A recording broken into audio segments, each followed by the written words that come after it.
자, 이제 교과서 몇 페이지에 있는지 한번 보여드릴게요. 자, 도시개발법이 어디냐면, 여기 페이지 208페이지인데,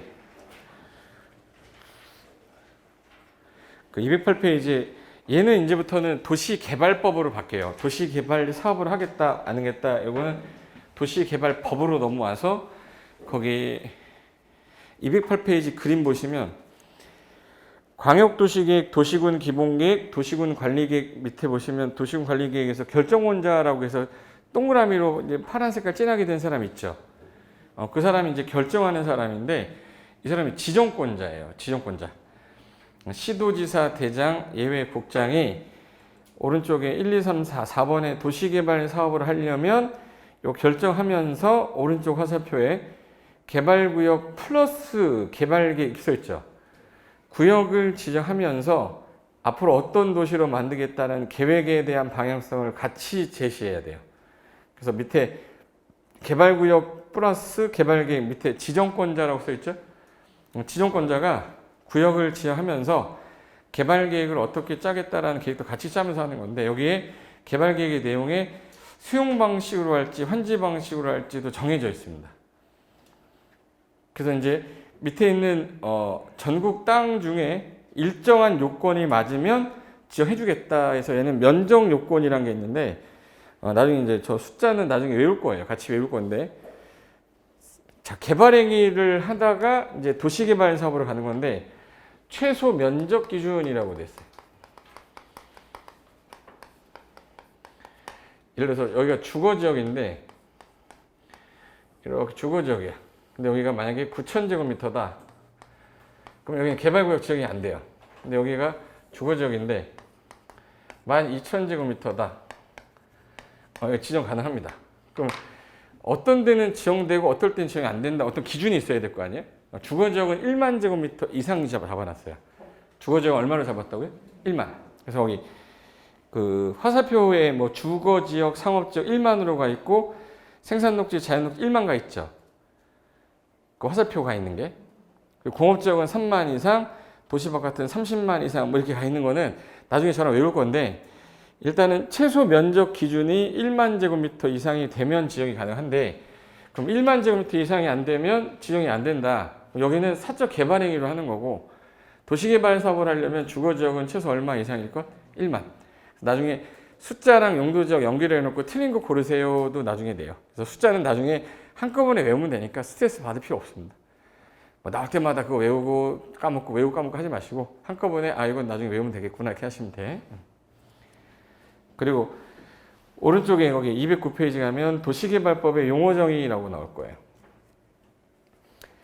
이렇게 1번 보시면 아까 도시개발구역이 뭐냐? 도시개발구역이 뭐냐면 도시개발 사업 하려고 이 법 3조 9조에 따라 지정고시가 되면 도시개발구역이라 하고 이번에 도시개발 사업이란 단어가 두 단어가 나와야 돼요. 무슨 단지, 무슨 시가지. 그래서 여기 도시개발 사업이란 도시개발 사업 구역 안에 주거, 상업, 산업, 유통, 정보통신, 생태, 문화, 보건, 복지 등의 기능을 가지는 무슨 단지, 무슨 시가지 조성하기 위해 시행하는 사업을 말한다. 그러니까 무슨 단지 조성 사업, 무슨 시가지 조성 사업이니까 단지랑 시가지란 단어 두 가지만 형광펜에 놓으시면 돼. 그러니까 단지랑 시가지란 말이 나오면 이 도시개발 사업 말하는구나. 3번에 국토개혁법률 준용이란 말은 뭐냐면 이게 원래 아까 도시군 관리계획에 있던 내용이었잖아요. 도시군 관리계획이 국토개혁법이죠. 그러니까 국토개혁법에서 그대로 내용을 쓰려고 그랬는데 너무 양이 많으니까 뺀 거예요. 그러니까 엄마법이 뭐예요? 국토개혁법이야. 그러니까 엄마법이 국토개혁법이니까 국토개혁법에서 쓰던 용어 여기서도 그대로 씁니다. 국토개혁법 공부 안 하고 개발법 보면 이해가 안 돼요. 국토개혁법 그래서 먼저 하는 거예요. 그리고 4번 환지. 여기서 환지란 말 쓰면 환지. 바꿀 하나에다가 땅 짓자겠죠, 당연히. 환지 개념만 알고 가면 되니까 여기 보세요. 자, A, B, C, D, E, E, F, G가 있었는데 얘가 사업이 끝나고 나면 잘 봐요. 도로가 지금 한 개죠. 사람이 늘어날 건데 이거 하나 가지고는 안 되니까 반드시 펴서 도로를 넓혔어. 도로가 늘어난 거예요? 줄어든 거예요? 늘어났어요. 그리고 공원도 생겼죠. 사람들 들어 살 거니까. 그러면 공공용지로 빠졌죠. 공공용지로 빠졌어. 그리고 이제 이 사업을 하는 시행자가 이거를 사업하려면 뭐가 들죠? 돈 들어. 근데 얘네들은 아무것도 한 게 없잖아. 소유자들은. 그럼 소유자들은 돈 내놔 그러면 돈 안 내요. 그럼 기존의 땅값이 A가 이거 있다가 이걸 받을 때 평당 100만 원인데 평당 500이 된 거예요. 그럼 가만히 있다가 땅 받았는데 평당 500이 됐어. 돈 내놔 그러면 안 내놔. 돈 내놔 안 내요? 그럼 땅으로 내라. 그럼 땅을 적게 주면 되잖아요. 그래서 땅으로 부담한다 해서 토지 부담률이라고 하고요. 면적을 적게 받는다 해서 감보율이란 말도 써요. 그래서 토지 부담률을 50%로 한다면 A 100평 있으면 얼마 정도 받으면 돼? 50평. 그럼 나머지 50평은 안 주는 거예요. 그럼 토지로 안 주고 얘네는 환지로 안 주고 보류해놨다 해서 보류지란 말 써요. 보류해놨다고 해서 뭐라고? 보류지. 보류지는 요 사업비용 충당용 땅하고 공공시설 용지를 말하는 거야. 그러면 요 두 가지를 더해서 뭐라고 그래? 보류지. 보류지 안에 공공용지랑 채비지인데 이 머무를 채 비용 비자예요. 비용이 머무는 땅이라는 뜻이거든요. 그럼 이거 비용으로 충당하겠다는 얘기니까 누가 먹는 거네? 시행자가 비용으로 처분하겠다는 뜻이에요. 채비지는 누구 거란 뜻이네? 시행자 거란 뜻이에요. 그래서 시행자가 먹을 땅, 이건 공공용지 땅. 두 개를 더해서 뭐라고 부른다? 보류지. 보류지가 큰 개념이에요? 채비지가 큰 개념이에요?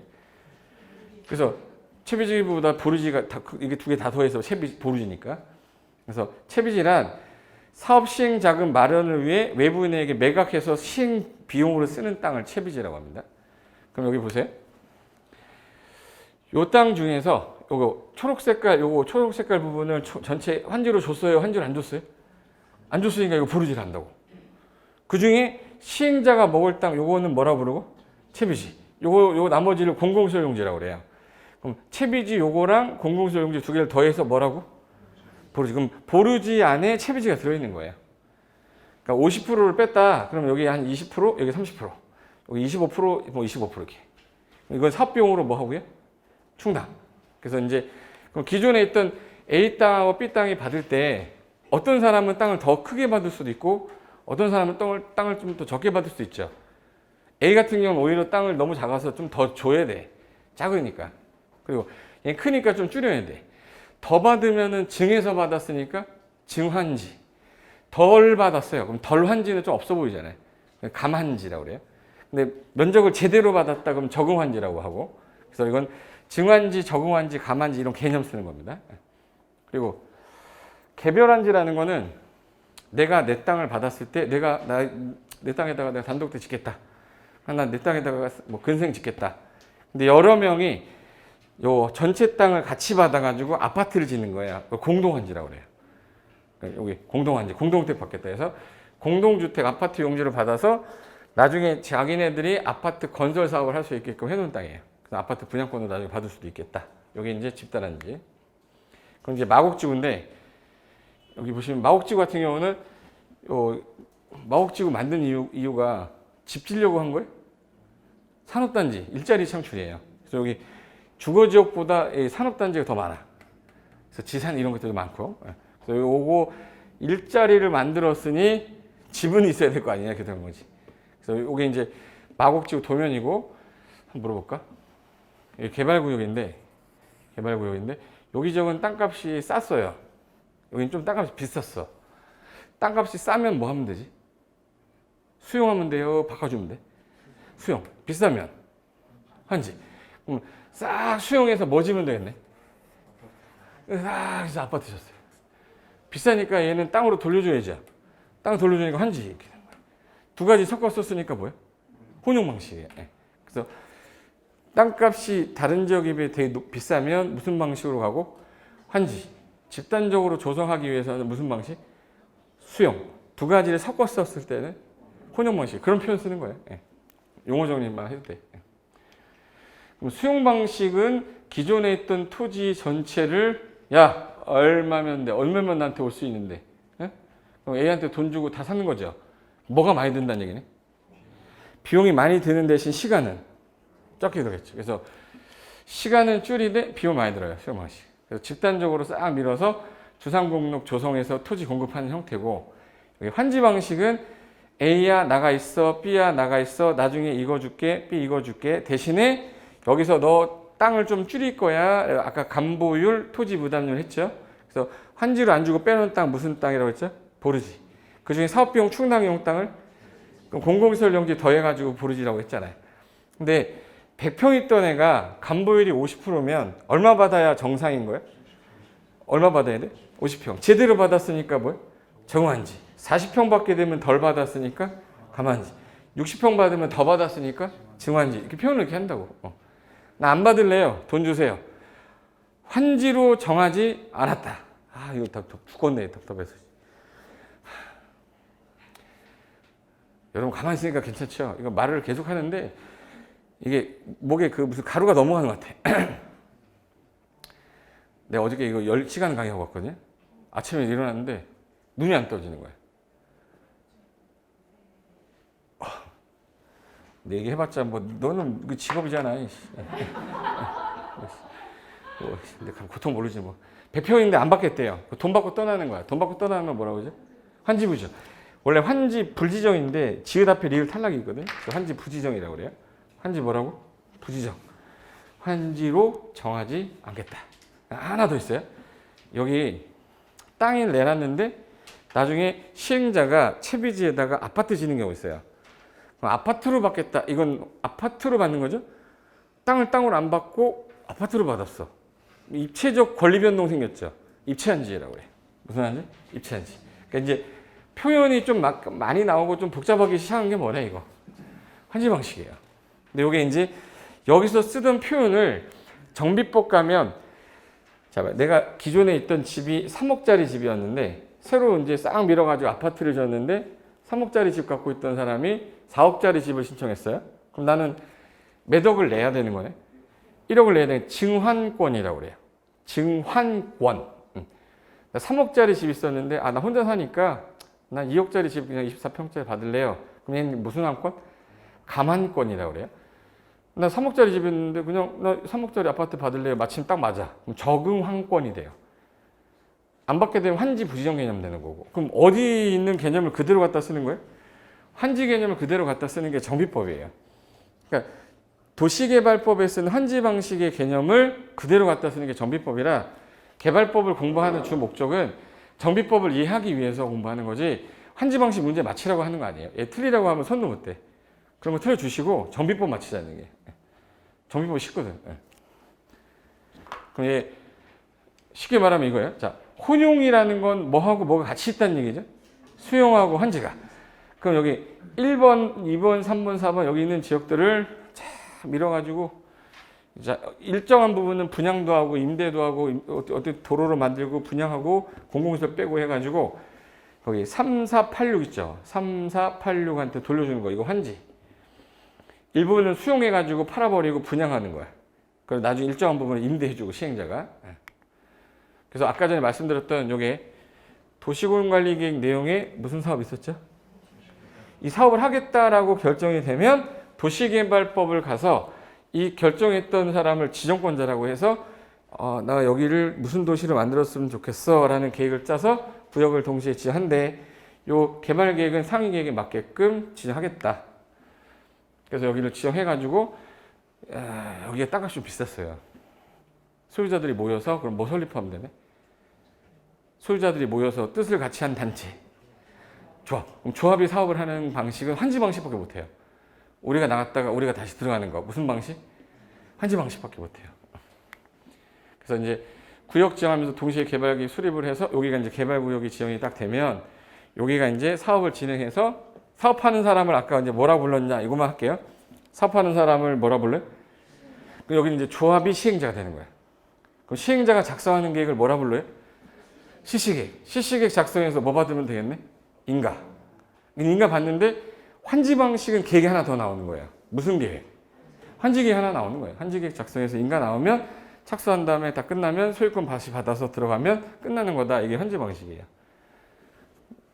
무슨 말이냐면 이런 형태로 가는 건데 그동안 우리나라 도시개발이 어떻게 되어 왔는지에 대한 역사를 좀 알면 이게 재밌게 보이는데 저거 어쩌라는 거야. 이렇게 하면 재미없어요. 여섯 문제 날아가는 거야 이렇게.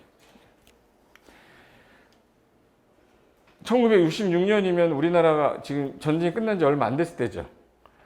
예. 이때 당시에 그 한강이 우리나라 66년 되면은 서울의 중심이 어디였었냐면 강남이 아니었어요. 어디가 중심이었어요? 종로, 동대문 여기가 이제 중심이었었어요. 근데 1962년인가? 때는 62년으로 갑니다. 62년에 북한에서 군인 몇 명이 내려와가지고 대통령 목을 따러 내려왔습니다. 김신조라는 애가 내 목을 따러 왔다가 자기 목 땄죠. 예. 그때 당시에 그 북한에 내려왔을 때, 북한에 딱 내려왔을 때 이게 전쟁이 나면 바로 내려와가지고 이게 강북 쪽에 있다 보니까 이 군사 관련된 애들 나오면 모든 시설이 망가지는 게 너무 빨리 망가지는 거야. 안 되겠다. 이거 중심부를 안 되겠다. 강남 쪽으로 내려보내야겠다. 그리고 나중에 여기를 폭파시켜버리면 바로 못 내려오잖아요. 그래가지고 그때 당시에 군사적인 긴장감도 좀 있었고 나중에 유사시에 도강용으로 좀 교량을 좀 건설할 필요도 있고 여기 남산이 있죠. 그래서 남산에서 시작하는 강물은 흘러갑니다. 제3한강교 알죠? 이거 지금 현재 무슨 대교죠? 한남대교예요. 한남대교. 한남대교인데 여기서부터 치역에서 경부고속도로 시되는 거거든.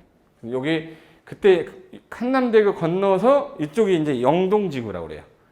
그래서 이제 강남 개발을 그때 처음으로 한 게 우리나라 신도시는 원래 1기가 영동지구예요. 네, 영동지구 1기고 그 다음에 이제 1기 신도시가 2기로 가야 되는데 이 신도시라기보다는 근데 정치적인 부분이 있어서 이제 신도시라고 얘기는 안 하는데 이게 1966년 1월 달에 요 이제 그 처음으로 이제 대교를 개통했고 여기 요 대교 만들면서 그 당시에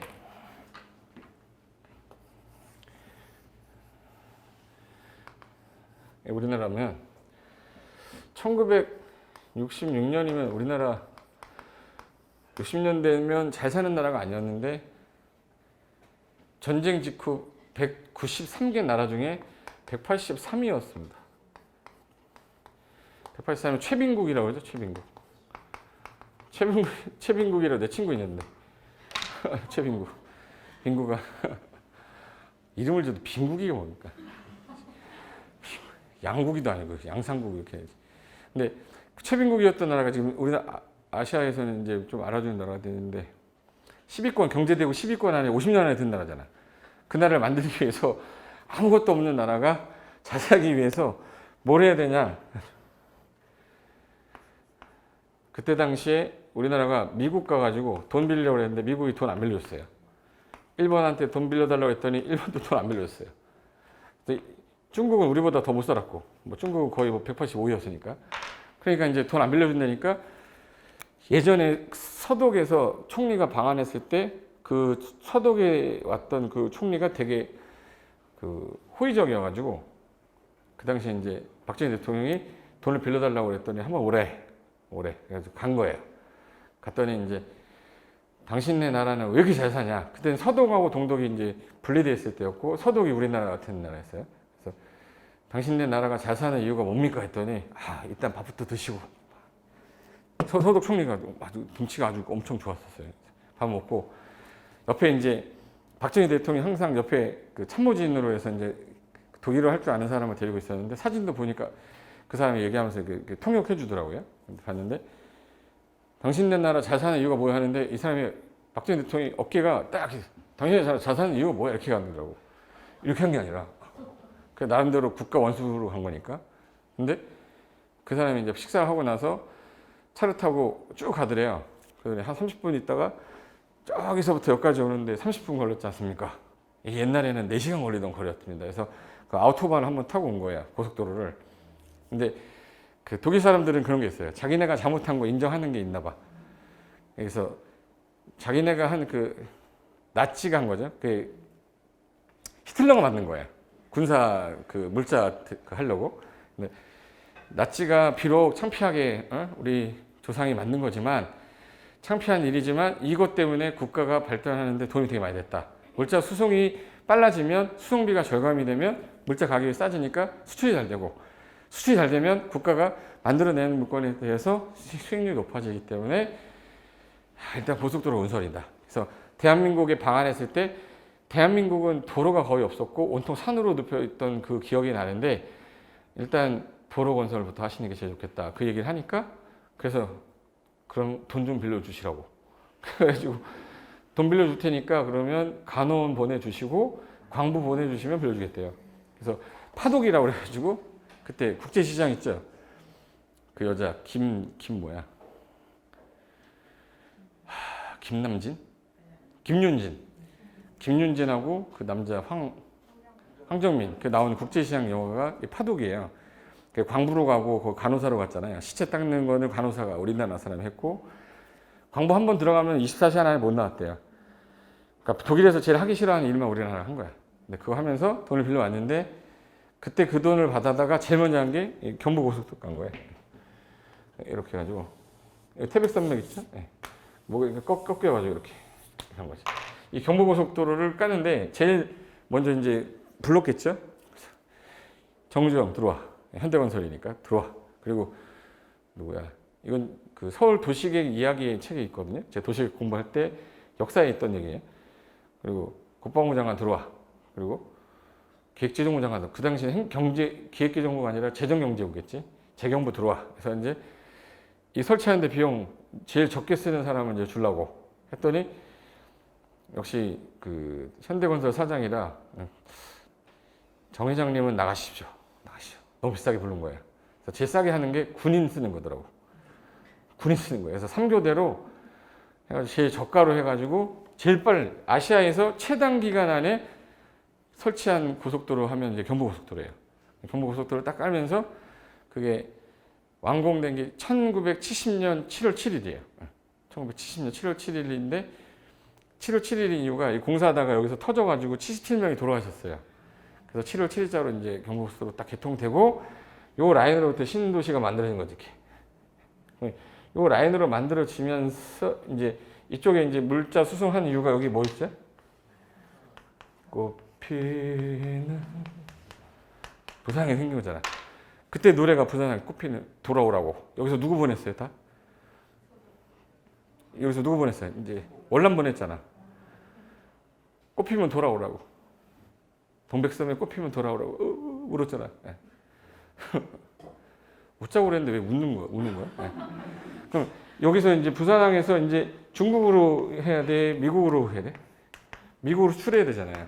그러다 보니까 수출은 잘 했는데 이게 이제 수출길이 열리면서 옷, 신발, 가죽 이거 우리가 수출 잘했는데 돈이 안 되는 거야. 그랬더니 일본에서 보니까 이 자식들이 비싼 거 팔더래.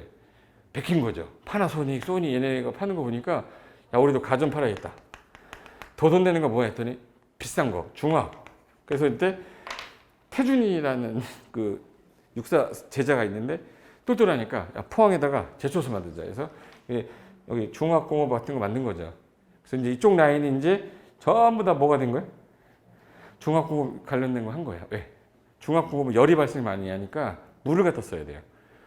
물을 갖다 쓰면 바닷가에 있어야 되잖아. 그래서 이쪽에 중화공업, 여기 현대제철이랑 뭐 이거 다 중화공업 만들어 놓고 이쪽에 일자리가 많으니데 이쪽 일자리가 많아요, 적어요? 적어요. 여기는 평야지대라 우리 주식이 뭐죠? 주식이 뭐냐 했더니 삼성이래. 그러니까 아니야. 주식은 쌀이야, 쌀. 쌀이니까 이게 개발이 안 되잖아요. 그러니까 이 사람들은 평야지대로 놔둬라 했더니 여기서 똑똑한 애들이 여기서 농사만 짓을 수는 없잖아요. 그래서 서울로. 그때 이제 서울로 온 거예요. 그러면서 서울의 인구가 계속 집중이 되면서 80년, 88년도에 1000만을 넘은 거예요. 서울 땅값이 엄청 올라가기 시작한 거지. 이게 서울적 개발 배경이 됐던 게 이거였는데 여기 손종목 님이 이게 우리 서울 도시계 이야기 있던 거예요. 그러면 이때 들어가는 돈이 자금이 있어야 되잖아요. 그래가지고 이 강남 이남 쪽에 있는 이 땅을 싸게 구획 정리해가지고 싸게 팔았어요. 이 자금을 따는 거야. 여기 정치 자금도 있어야 되지만 요거를 갖다 팔아가지고 자금 되는 거예요. 그래서 요게 테헤란로 아시죠? 테헤란로 요쪽에 우리가 있는 거야 지금. 여기 탄천이고 여기가 롯데월드 자리고요. 여기 바다래. 우리 한강 그때 수영해서 건넜잖아. 이게 70년대예요. 요게 토지구역 정리사업할 때 여기 딱 보시면 큰 도로를 제외하고는 안에가 도로가 되게 좁아서 강남 같은 경우는 큰 도로 제외하고는 다 좁아. 골목만 가면 맨날 차 막히잖아요. 이렇게. 예. 그때 당시 좀 잘못 만들긴 했는데 요게 이제 한강인데 한강 그때 당시 배 타고 건널 때였습니다. 그리고 여기 영동 구역 정리 사업 할 때요. 여기가 이제 국기원이고요. 요 국기원이고 여기 나오면 여기가 강남 사거리. 여기 뱅뱅 사거리. 77년이면은 몇 년 전이죠? 40년 됐네. 40년. 예, 코엑스몰 앞에. 여기가 이제 코엑스몰 앞에서 본 그 잠실 쪽이에요. 여기가 제2롯데월드, 롯데월드. 이게 강남 개발 시작한 게 이게 박흥식 시장인데 이제 박흥식 시장이 지금 그 박정희 대통령도 설명하는 거야. 이쪽에 쭉 밀면 이만큼이 되면 이쪽에 롯데월드가 들어오고 이쪽에 그 뭐지? 구역 정리 딱 되면 거기가 잠실도였어요. 잠실섬이에요. 근데 거기 이제 위에 매립을 해가지고 잠실이 된 거지. 잠실도였는데 탄천 쪽에. 그래서 이제 여기에 공원도 만들고 올림픽 공원 만들고 최종경장 만들고 하겠다 이게 하는 거야. 그 영화 보면 강남이라고 있어요. 1970 강남인가? 그 잘생긴 애 김래원하고 그 누구야? 저랑 비슷한 생긴 하나 있는데 걔 뭐 상상을 못 하구나. 1970 강남에 보면 걔가 그 강남 땅 사고 팔고 하는 게 여기 배경이에요. 영동지구 개발지구 배경이거든요. 그래서 요게 그 당시에 강남이 그 당시에는 강남, 송파, 서초가 성동구였었어요. 70년대 성동구고 서울에 들어가 있지 않았었어요. 근데 72년도에 구획 정리하면서 송파, 강남, 서초로 바뀌었는데 여기 중앙부인 서초구 여기 강남, 송파, 서초 이게 3구라고 그러죠, 우리. 토지구획 정립 사업하면서 영동 출장소 처음 생기고 여기 그때 당시 경기도 광주였죠, 광주. 광주 시흥에 편입됐던 거를 뺀 거예요. 여기 1968년 경부고속도로 착공하고 맞물리면서 시작됐고 그때 당시 이제 신사동하고 노년 역삼동이 영동 1지구였는데 그럼 신사동이 개발이 되면서 사람들이 강북에서 넘어와야 되잖아요. 근데 사람들이 넘어가야 되는데 안 넘어가니까 술집을 다 저기다 갖다 박았어요. 그러니까 술 먹으러 가려면 저기로 가야 되는 거야. 그래서 그때 신사동 거기 나온 거예요. 네. 그 여자 보러 가려면 글로 가야 되는 거야. 여기 볼까? 영동 신시가지가 여기 영동지구 건너와서 여기 1지구, 2지구예요. 지금 현재 여기 구획 정리가 이렇게 돼 있는 상태인데 요 지역이 넘어가서 2지구 지난 다음에 여기 그 잠실지구예요. 그래서 아파트 청약 넣으려고 채비지 입찰. 아까 보르지하고 채비지 있죠. 땅 받아가지고 집 지으려고 채비지 매각 입찰하는 거예요. 영동지구 채비지 매각 받으면서 요 돈 가지고 사업비용 충당해가지고 이제 빚 갚으려고. 그래서 영동지구 개발 비용 충당했다. 어느 돈하고 어느 돈? 경부고속도로 돈 빚이랑 영동개발. 그래서 이게 압구정동에 72년에 강북 지역이 너무 커지니까 사람들 들어와라 해서 기존 시가지, 백화점, 도매시장 전부 다 이제는 강북이 안 돼. 종로구, 중구는 재개발로 아무것도 개발 못하게 하겠다. 신축이 안 됐어요. 그래서 종로 이런 데 가면 옛날 한옥 그대로예요. 지금도 재개발구역이에요. 강북의 적개 옥선은 규제가 없고 그 취득세, 재산세 면제 줄 테니까 와라 해서 여기 신사동에 여기 술집들 막 된 거야. 청담동이랑. 그래서 신사동, 노년, 압구정동에 적개 옥선 막 들어갔고 그 다음에 이제 둘째로 술집을 만들어 놨더니 술 먹고 왔다가 다시 가는 거야. 안 되겠다. 애들 보내야겠다 해서 여기다 8학군이라고 해서 학군 다 보낸 거예요. 그리고 2호선이 맨 처음에는 순환선이 아니었어요. 이게 서울시장이 바꿔버렸어요. 원래 순환선이 아니라 왕십리에서 이렇게 해서 요거 하는 여기 단선이었었는데 요거를 바꿔버렸어요. 구자춘 시장이 바꾼 건데 있다. 70년에서 우리 71년에 1호선 노선 결정하고 2호선이 제일 중요한 핵심이잖아요.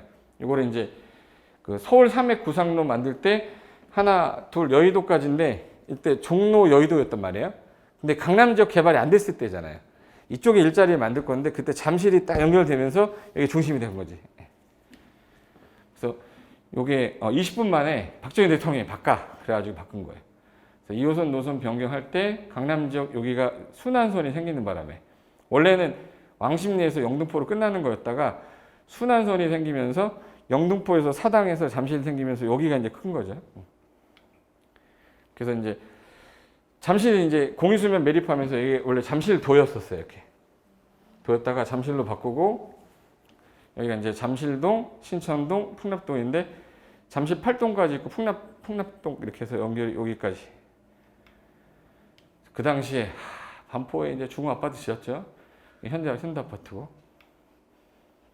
여기 음마 아파트인데 음마 아파트 짓고 나서 이 아주머니도 보세요. 운막집이고 우리 그 유명했던 화신부동산 아주머니. 화신부동산 아세요? 그 남편은 저기 사우디 가서 돈 막 벌고 그 돈 받아가지고 복부인 땅사막 오를 때 그때 복부인들 막 할 때인데 요게 음아파트가 평당 68만 원이니까 70만 원, 73, 22, 2,100만 원. 그러니까 아파트가 2천만 원이었었어요. 음아파트가 2천만 원 분양했는데 지금 19억 가는 거지. 31평짜리가. 뭐 같으세요? 계란 후라이야. 계란 후라이인데 이게 뭐야 이게? 노른자예요. 노른자. 이게 강동, 송파, 강남, 서초예요. 강남 3구. 그 노른자란 뜻이 그 사물의 핵심이 되는 거잖아. 여기 이 3구를 합친 전체 부동산 가격이 전북, 전남, 충북, 충남 다 더한 가격보다 더 비싸답니다. 예. 땅값 총액이 이게 2011년 기준에 152조인데 전라 남북도, 충청 남북도를 다 더한 것보다 얘가 더 비싸. 예. 경상 남북도, 강원도 더한 것보다도 이 3구가 부동산 가격이 이게 아까 송파 잠실 개발하기 전에 이 사진이고 지금 영동지구에서 만약에 이사 오면 옛날에 영동에서 오면 구경거리였어요. 시골 촌뜨기라고. 보실래요? 뭐라고 하는지 봐. 야, 얘 영동에서 왔대. 야, 촌뜨기다. 근데 지금 우리 영동에서 오면 뭐라 그래? 오, 그러잖아. 이게 70년대예요. 불과 벌써 30, 40년밖에 안 됐어요. 이때 그 공무원 월급이 1만 원이었는데 1만 원이면 쌀이 한 가마가 5천원이었을 때니까 담배가 50원이면 여기 평당 200원이었거든요. 그러니까 담배 4갑이면 한 평 살 수 있었어요. 땅 한 평. 근데 지금 땅값이 지금 3억이 넘어갔으니까 50만 배 올랐어요. 50만 배. 물가는 짜장면이 5천원이었는데 그 당시 50원이었어요. 지금 5천원이잖아요. 몇 배 오른 거지? 짜장면 500원인가? 짜장면 얼마? 100원.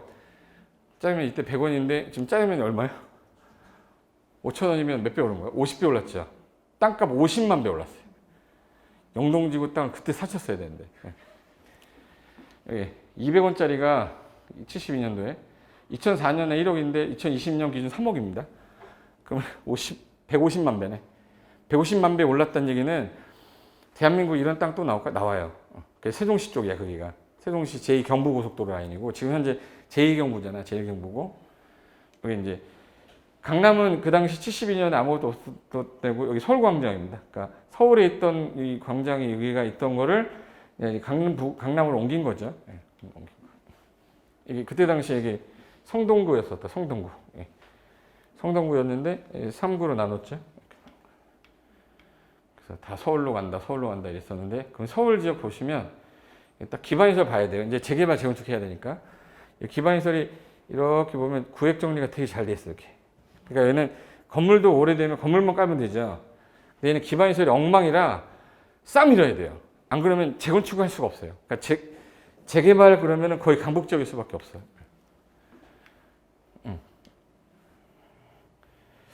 이 세계 중에서 인구 제일 많은 구가 어딘지 혹시 아세요? 송파가 제일 많아요. 송파에서 좀만 가면 뭐죠?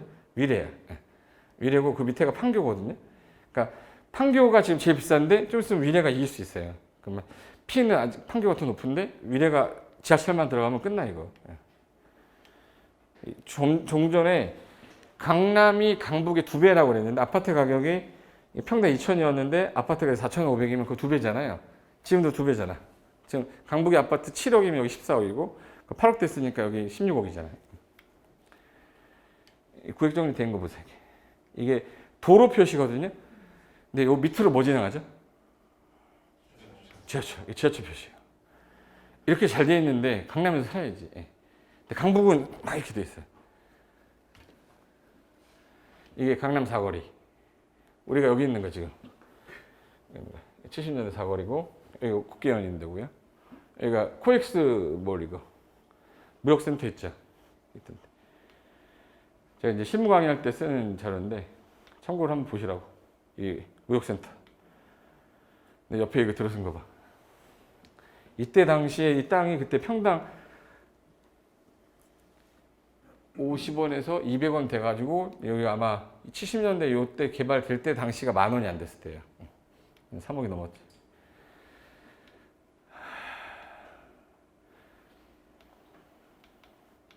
땅값 수익률을 볼 거 없고. 자, 이제 이거. 아까 개발을 많이 했어. 도시 개발을 했어요. 도시 개발을 해가지고 아까 건물들 막 들어섰죠.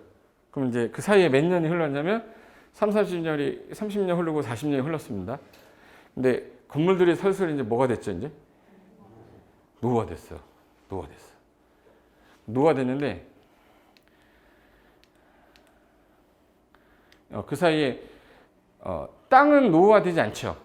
근데 아파트는 노후화되잖아. 근데 얘는 아파트 가격도 오르는데 그 노후화된 게 왜 오르죠?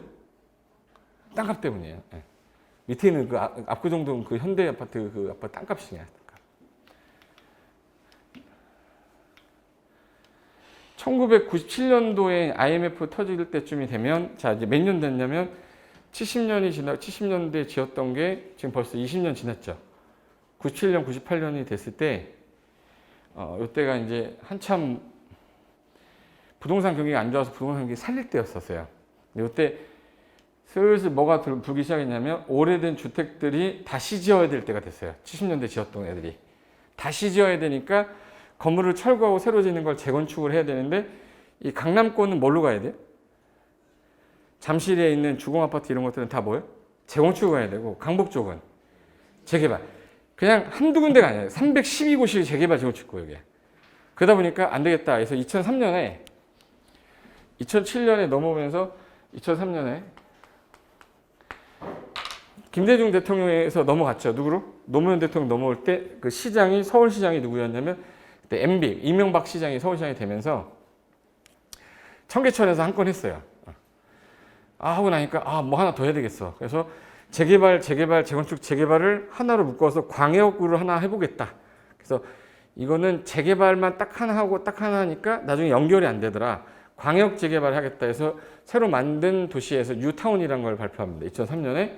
그래서 1차 뉴타운, 2차 뉴타운, 3차 뉴타운 하면서 요 세 개를 하나 1차 뉴타운을 처음 발표해요.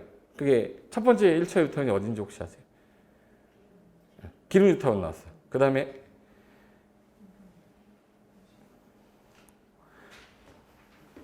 (59년) 왕십리 뉴타운 나오고 저기 은평 뉴타운 나왔어요.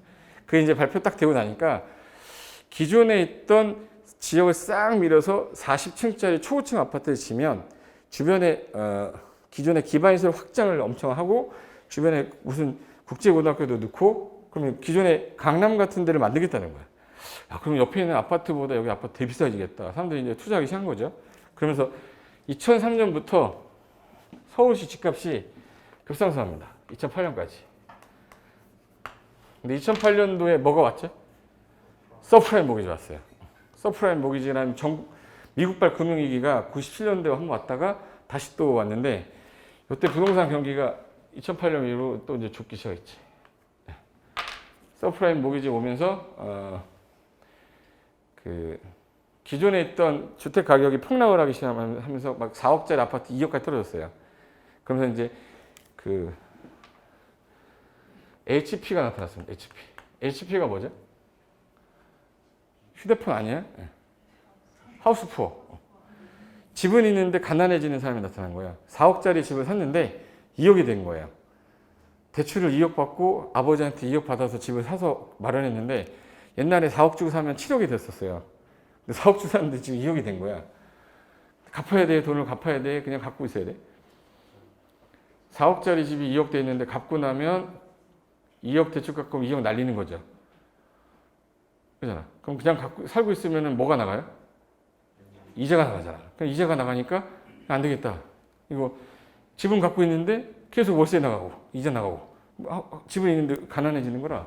그래서 2012년도, 13년도, 14년도에 이제 이 정권이 이명박에서 이제 박근혜 정부 넘어오면서 안 되겠다. 집값을 올려야 되려면 거래를 시켜야 되니까 취득세 면제, 양도세 5년 안에 팔면 면제하니까 2014년도에 집값이 바닥이다 하더니 이때부터 이제 트기 시작하는 거야. 15년도부터 이제 갑자기 그래? 나 집 살래. 전세 수요가 이제 매매 수요로 바뀌기 시작한 거예요. 그래서 16년, 17년, 18년까지 계속 올랐어요. 그래서 18년도 됐을 때는 거의 서울시 아파트 다 올랐어. 그래서 18년도 완전 과열이었죠. 그래서 이때 그분이 또 하야하시고 문정부 들어왔죠. 이제 규제 시작한 거예요. 그러면서 19년도, 20년도 오면서 계속 규제한 거죠. 이렇게 해서 이제 이렇게 된 거지. 계속 규제하고 있는 이 상황에서 지금 현재 주기적으로 이제 10년 단위로 지금 이렇게 됐으니까 이 상황에서 지금 현재 재개발이 2003년, 2004년, 2005년, 2006년도까지 가다가 2008년도부터 스탑이 됐어요. 2004, 2005, 2006까지 엄청 재개발 뉴타운 뭐 3차 뉴타운까지 나왔는데 왜 2008년도 요 서브프라임 모기지 왔을 때 올스탑이 됐냐? 왜 스탑이 됐냐면 옆에 아파트 가격이 떨어져서. 재개발, 재건축은 무조건 옆에 아파트예요.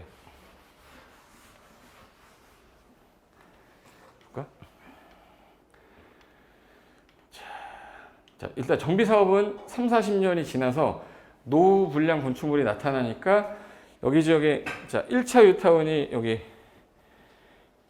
보이죠? 여기 기름 뉴타운, 여기 왕십리 뉴타운 있고 그다음에 여기 은평 뉴타운이에요. 은평은 도시개발 사업을 했어요. 그래서 25개 뉴타운이 발표됐다가 중간에 이제 서브프라임 모기지 오면서 해제도 많이 됐고 대규모 개발을 못하겠다 해서 지금 없어지면서 재생사업으로 바뀌고 있는데 이때 당시에는 이제 1차, 2차, 3차까지 나오면서 서울시 부동산 가격이 다 올랐잖아요. 그 완전 올라가가지고 서울시 집값 올라가니까 2기 신도시 발표한 거예요. 집값 빼겠다고 외곽에. 그래서 2기 신도시 발표할 때 그때 당시에 판교가 나온 거고 그 다음에 이제 동탄, 그 다음에 이제 위례, 저기 파주 운정, 양주 옥정, 막 신도시 나온 게 아파트 가격 줄이려고. 그래서 오른쪽에 강아지랑 왼쪽 강아지 자세히 보세요. 오른쪽 강아지랑 왼쪽 강아지 중에서 누가 재개발 뉴타운이 하나도 없어요? 오른쪽 강아지 거의 없죠. 뉴타운이 없어 얘는. 여기 천호 성내하고 요거 빼고는 없어요. 거의 맞점 빼고는 여기 송파, 강남, 서초 뉴타운이 없어요. 얘는 재건축만 하면 되는 지역이잖아. 새로 된 지 얼마 안 돼서. 그리고 이제 위에가 좀 천지죠. 이 상태에서 진행이 안 됐던 이유가 여기 재개발이고 재건축 구역이고 재개발, 재건축 도시환경 이 구역이 개별적으로 되니까 안 되겠다. 이거 하나로 묶어야겠다 해서 얘네들 전체로 묶어버린 게 뉴타운이라는 걸로 들어간 거예요. 뉴타운으로 하려고 했는데 이게 진행이 안 되고 하니까 나중에 왜 안 됐냐? 뉴타운이 누구 공약이었어요? 이명박 시장이 서울시 조례로 한 거예요. 조례로 하니까 법률적인 근거가 없으니까 약해요. 그래서 법을 만든 게 재정비 촉진지구에 관한 법이 따로 있어요. 지금은 뉴타운이라는 말 안 쓰고 재정비 촉진지구라고 바뀌었고 지금 뉴타운이라는 말 안 쓰고 재정비 촉진지구 이렇게 표현합니다. 뉴스에서 뉴타운이라는 말 안 쓰죠. 재정비 촉진지구로 바뀌어서 그래요. 그래서 옛날에 여기 하나만 재개발하고 여기만 재건축하면 안 되고 하나로 묶어버리자 해가지고 여기를 하나의 뉴타운으로 만든 거예요. 근데 옛날에 왜 재개발을 했냐? 재개발 투자 왜 하는 거예요? 그러면 뭐 되니까? 돈 되니까. 왜 돈 되는데? 자, 봐요. 여기가 이 아파트가 지금 현재 이 편한 세상 1005세대인데 입주한 지 2달 된 아파트인데 여기가 지금 현재 지금 재개발하는 지역이래요. 그러면 여러분이 집을 사야 되는 입장인데 이 아파트가 18평이 지금 현재 5억이에요. 5억이고 여기 24평이 6억, 32평이 7억. 근데 여기 지역을 내가 아파트를 내가 예를 들어 18평을 살려면 얼마가 있어야 돼? 5억 있어야 되는데 여기 지역을 싹 밀면 아파트가 된대. 싹 밀어서 이 아파트가 된대요. 근데 이 아파트를 조합원한테는 비싸게 싸게 싸게 받는데 조합원한테는 3억에 분양하고요. 요거는 4억, 이건 5억이야. 요거 일반 분양할 때는 4억에 분양하고 5억에 분양한대. 그럼 내가 청약 통장 있으면 요거 몇 억에? 청약 통장 없으면 이거 사야 돼요. 근데 내가 이걸 사면 이거 3억에 주고 사서 이거 3억에 사면 나중에 팔 때는 5억에 파는 거죠. 프리미엄 얼마야? 그러니까 재개발 투자하는 거지. 맞죠? 문제 생겼어요. 얘가 만약에 떨어졌어. 가격이 떨어지면 어떻게 하느냐? 얘네 분양이 되겠냐? 이 문제예요. 만약에 가격이 2억이 하락했어. 2억이 하락하게 되면 얘 몇 억이 된 거죠? 얘가 떨어졌어. 이 아파트가 가격이 떨어져서 3억이 된 거야. 그럼 이거 3억 주고 살래요? 이거 4억 주고 살래요? 3억 주고 사야지. 청약 안 넣어야죠. 그럼 이거 3억 주고 살래요? 이거 사가지고 10년 기다려서 아파트 분양받아 3억 주고 살래? 이거 3억 주고 사는 게 낫지. 그럼 재개발 해야 돼? 재개발하면 안 돼? 스탑해야 되는 거야. 서프라임 모기지 오고 나서 얘 집값 떨어지니까 서울시 전 뉴타운은 올스탑이야. 그러니까 15년도까지 올스탑이었잖아요. 그다음 15년도에 아파트 집값 올라가니까 기존의 재개발구역 다 분양 때린 거 아니야. 그래서 집값 또 다시 올라간 거고. 그래 올라가니까 또 잡는 거 아니야 지금. 잡으면 좀 있으면 또 올라가겠네. 그러니까 서울시 집은 팔면 안 되는 거야. 무슨 말 알죠? 근데 또 어디 청약을 넣는다고 그러면 안 되는 거야. 그리고 서울시 집 사야 돼요. 그럼 이제 제가 말씀드리는 건 여기가 재개발이잖아요. 이게 싹 밀어서 지금 뭘로 바뀐 거예요? 자, 오래된 요 단독주택을 A가 갖고 있었고, 여기 땅을 B가 갖고 있었고, 여기 해당 지역의 빌라 중에 하나를 갖고 있었어. C가. 그럼 얘 건물 갖고 있는 사람도 있고, 토지 갖고 있는 사람도 있고, 토지 건물 같이 갖고 있는 사람도 있죠. 그럼 이 사람은 토지 소유자라고 안 하고, 아까 제가 얘가 토지 등소유자라는 말을 쓰는 게, 얘는 건물만 있는 사람도 있지만, 토지 건물 같이 가는 사람도 있어요. 그래서 여기는 토지 등소유자들이 모여서 뭐 설립하는 거예요? 그럼 얘네가 이제 사업하는 뭐가 되는 거예요? 시행자 되는 거예요. 시행자가 나중에 아파트 700세대인데 이 아파트 1000세대 된대요. 그럼 700명이 다 신청해도 몇 세대가 남는 거예요? 700명 들어가고 300세대는 일반 분양하는 거예요. 얘네가 받고 그럼 이 일반 분양한 거 사업비용으로 뭐 하면 돼요? 충당하니까 돈이 되는 거지. 지금 제가 얘기하는 거 이해되는 거죠? 이 아파트 가격이 올라가길 바라야 돼? 떨어지길 바라야 돼? 올라가야 얘네들 이걸 받지. 내 집이 올라가는 거 아니에요? 그러니까 옆에 있는 아파트가 비싸야 좋아요? 싸야 좋아? 그러니까 강남의 아파트가 올라가야 옆에 있는 아파트는 재건축하는 거예요.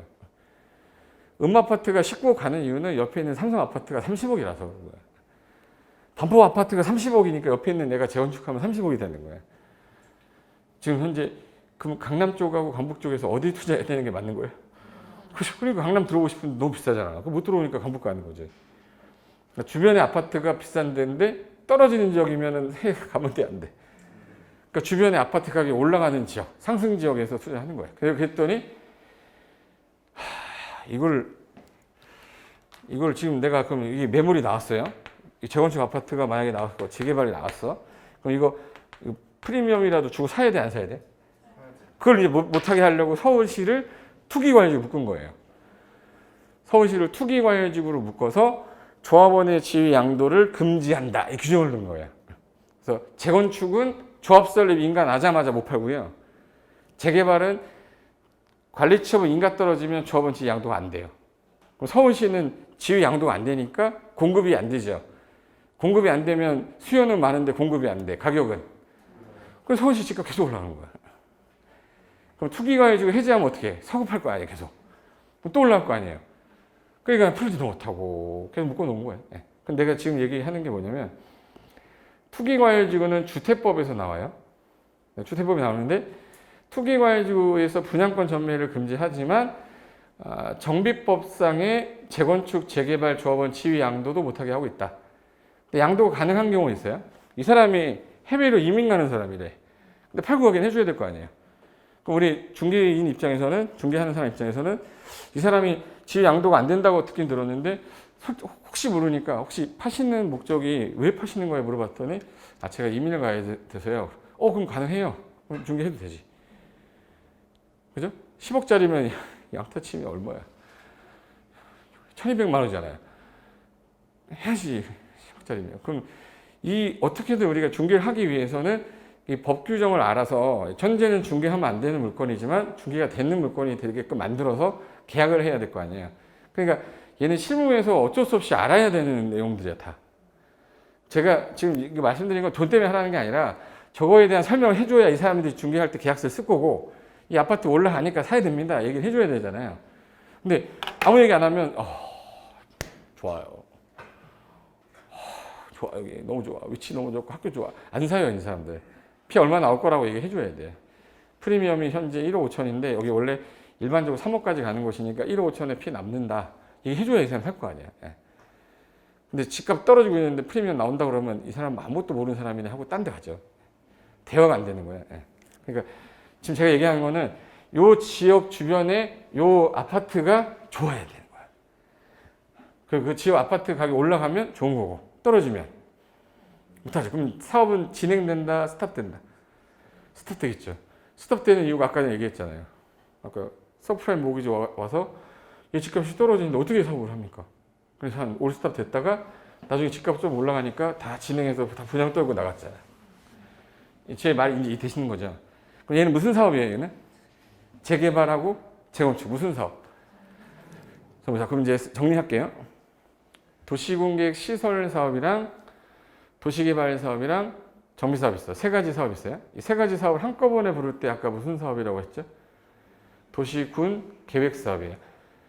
도시군 계획 사업에는 일단은 세 가지가 있는데 다 공익 사업이잖아요. 그럼 한번 볼까? 사례 하나 보자. 재개발 사업 사례. 신흥 3구역이고요. 그 성남의 신흥 3구역이라고 있거든요. 단대 오거리.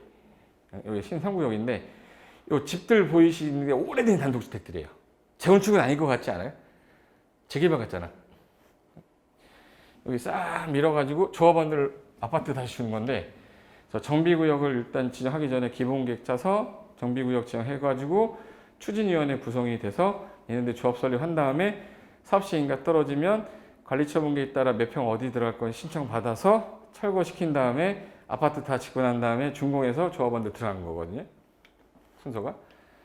그래서 2001년에 이제 기본계획 나와서 2008년에 관리처분계에 따라 이때 다 사람들이 이주했어요. 여기 단대오거리 위에. 그리고 2009년에 착공 들어간 다음에 그 공사 완료가 2013년에 완료 고시가 되고 나서 이제 소유권 이전 고시는 2016년에 아파트 다 입주했습니다. 여기 이제 정비 사업 하기 전에 이 앞쪽 라인은 사람들이 동의를 안 해요. 상가 단지다 보니까 동의를 못 얻어. 그래서 뒤쪽으로 들어간 거예요. 그래서 정비구역 이렇게 해가지고 싹 밀어서 이제 아파트 진 거죠. 그럼 여기 있는 사람들이 이 아파트 들어간 거죠. 그럼 분양 신청해서 들어간 거예요. 그럼 조합원들한테는 비싸게 싸게 들어갔다고. 여기 이 아파트가 이제 조감도예요. 조자가 이 세조자거든요. 하늘에서 본 그 새의 눈으로 본 감도에서 조감도라고 그래요. 공동주택 부지고.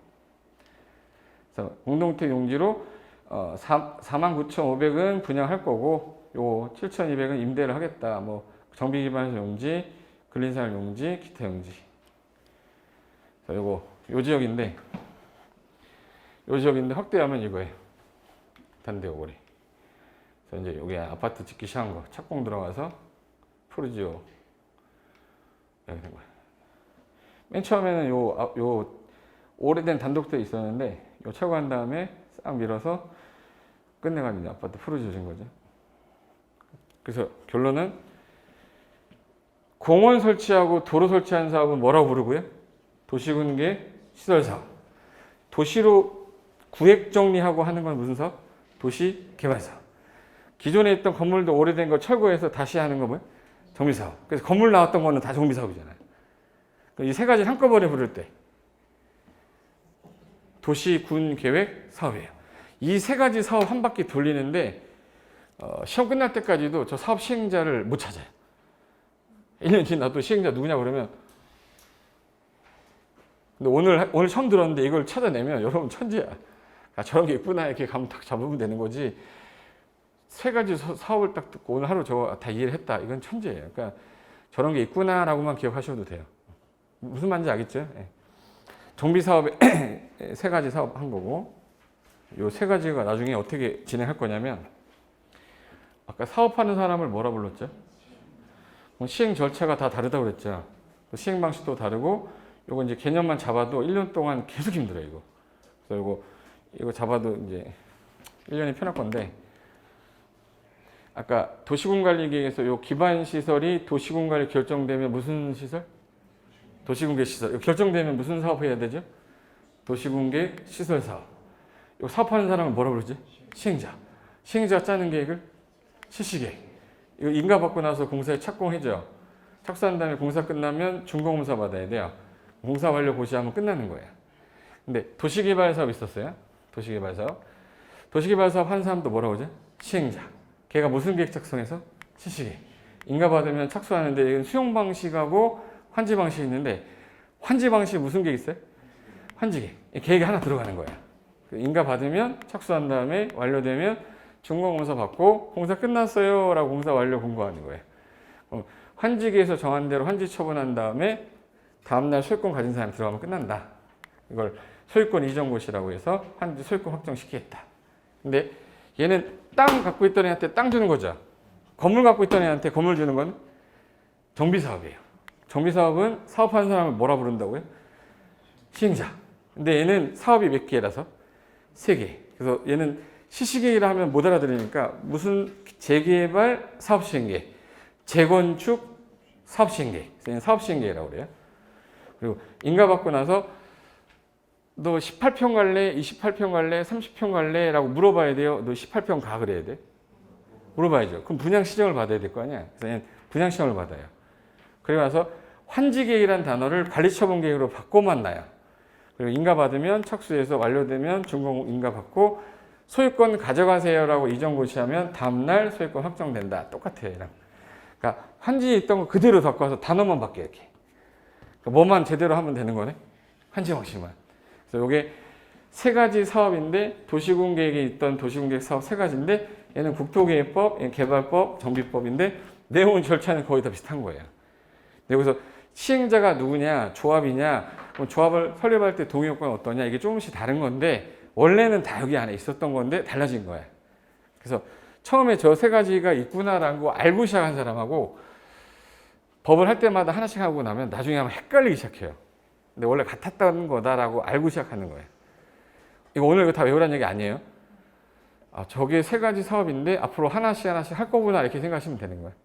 그래서 내가 밴드에다 올려놓을 테니까 아, 이 3가지 사업 공부할 거구나 라고 보시면 되고 국토계획법은 요 사업을 할 거고 개발법은 시행자가 누구다. 정비사업은 시행자 누구다. 이렇게 나오겠지 이제. 일단 큰 범위 내에서만 보시면 되는 거예요. 그리고 시험에서 나오는 게 딱 뻔한 거기 때문에 조합은 100% 나와요. 조합 공부하면 되는 거고 나머지 시험 없으면 안 봐도 돼요. 네. 그럼 거기 210페이지하고 211, 212까지가 용어 정리 아까 썼던 거 써 있는 거고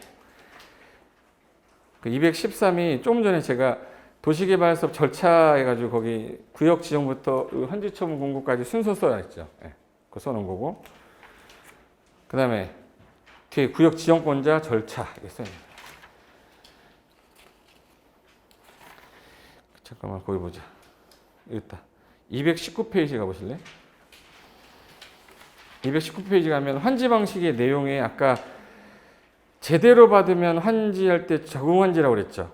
더 받으면 증환지, 덜 받으면 감환지, 안 받으면 환지, 부지정, 입체환지, 채비지, 보르지 막 이런 말 썼잖아요. 그에 대한 내용들을 간단하게 정리해 놓은 거예요. 밑에 박스가. 됐고. 그럼 이제 정비법 관련된 거는 222페이지 있어요. 용어 정리는 한 번만 읽어두시면 돼. 이거는 기본 이론 들어가서 제가 설명할 거니까.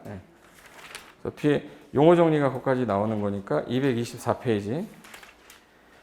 그리고 225페이지가 아까 도시개발 사업이 끝나고 3, 40년이 흘렀어요. 노후불량 건축물이 나타났다. 무슨 사업 가는 거예요? 그 순서 똑같이 가야 되니까 내용만 좀 달라진 거지. 그래서 이제 그 구체적인 것 중에서 시행자 중에 이제 조합이 달라지는 거니까 조합 관련된 거는 다음 주에 제가 조합은 되게 잘 나와요. 그 조합 관련된 것만 빠삭하게 해도 제가 볼 때는 2문제 이상 나옵니다. 그거만 잘 정리해도. 그래서 뒤에 어디야? 231 2페이지까지인데 그 내용은 한 번만 이렇게 훑어만 보세요. 읽지 않아도 상관없어요. 이런 게 있구나 하고 넘어가도 상관없어요. 공부는 기본서 갖고 시작하면 되니까 이런 내용들이 있어 이렇게 보고 넘어가셔도 되고 다음 시간에 구체적인 건 내용 좀 필요한 것들만 제가 따로 정리할 테니까 그거 보고 그 다음에 건축법 들어갈게요. 여기까지만 하시고 집에 가서 복습할 때 이거 보지 마시고 밴드에다가 OX 문제하고 기타 필요한 거 정리하고 올려놓을 테니까 그거만 좀 보고 그냥 오시면 돼. 별도로 따로 공부할 필요도 없어요. 아셨죠? 네, 오늘 여기까지만 하겠습니다. 자, 다음 시간에 뵙겠습니다. 수고하셨습니다.